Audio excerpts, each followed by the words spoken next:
สบายดีมื้อนี้เฮามาเที่ยวชมวัดห่างวัดบ่มีพระสงฆ์อยู่ในตัวเมืองไสเสถาวัดนี้เอิ้นว่าวัดบ้านลั่วหรือว่าบ้านห้องลั่วหรือว่าบ้านห้องสุภาพในปัจจุบันวัดนี้เป็นวัดที่เก่าแก่และศักดิ์สิทธิ์แต่ว่าชาวบ้านชาวเมืองเชื่อว่าวัดนี้หลังจากเพิ่นมาตั้งวัดนี้แล้วได้เกิดเหตุร้ายต่างๆเกิดขึ้นดังนั้นชาวบ้านห้องสุภาพหรือบ้านห้องลัวเพิ่นจึงย้ายวัดนี้ไปตั้งอยู่วัดห้องสุภาพในปัจจุบันวัดนี้ตั้งในปี1933อันนี้คือพระอาจารย์หนุ่ยเพิ่นนำพาเบิ่งแล้วก็จะมีพระธาตุเก่าแก่ยุคพระเจ้าสยามสิทธาธิราช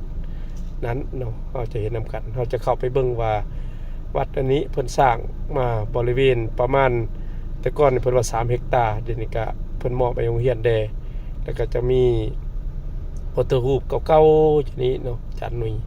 เพิ่นกำลังเบิ่งเพิ่นกำลังแนะนำนี่ก็คือวัดแห่งนี้เนาะดังนั้นเราจะเห็นนำกันพระพุทธรูปแต่ว่างามสง่าก็แทนพระพุทธรูปก็งามเนาะอันนี้ก็แทนพระพุทธรูปก็งามอันนี้ก็นอกจากนั้นก็ยังมีพระพุทธรูปน้อยตั้งอยู่หลังเสือ2ตัวเนาะเสือ2ตัวนี้เนาะนะอันนั้นก็เราจะเห็นนำกันว่าเป็นสิ่งที่สำคัญคืออาจารย์หนุ่ยบอกว่าปี1933ปี1933เนาะปี1933ดังนั้นแต่ว่าเราจะเห็นนำกันว่านอกจากนั้นแล้วเนาะจะเห็นว่าพระพุทธรูปนี้เนาะยังเป็นเชื่อว่าเป็นบอนของตุโยมมาอธิษฐานจิตนำเนาะแต่ว่าบ่มีไผมากล้าอยู่พระสงฆ์เพิ่นก็บ่อนุญาตให้อยู่เนาะ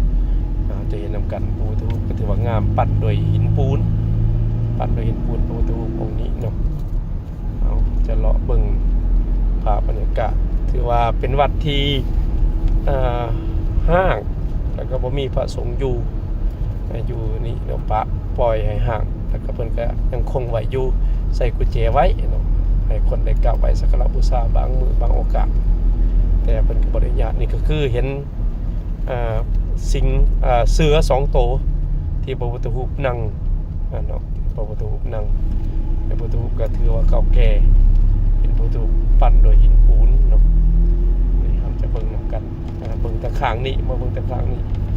ก็ถือว่าเราจะเห็นว่าเป็นพระพุทธรูปที่ศักดิ์สิทธิ์ที่ชาวบ้านตั้งห้องสุภาพในปี1933ก็ถือว่าดนพอสมควรเดี๋ยวนี้ก็ปี2024ก็ถือว่าถ้าร่วมแล้วก็ประมาณ80กว่าปีเนาะ80กว่าปีแล้วได้อยู่80กว่าปีถือว่าดนพอสมควรเนาะอันจะเห็นนำกันดังนั้นจะว่าเฮาเห็นแล้วเนาะถือว่าเป็นบุญหูบุญตา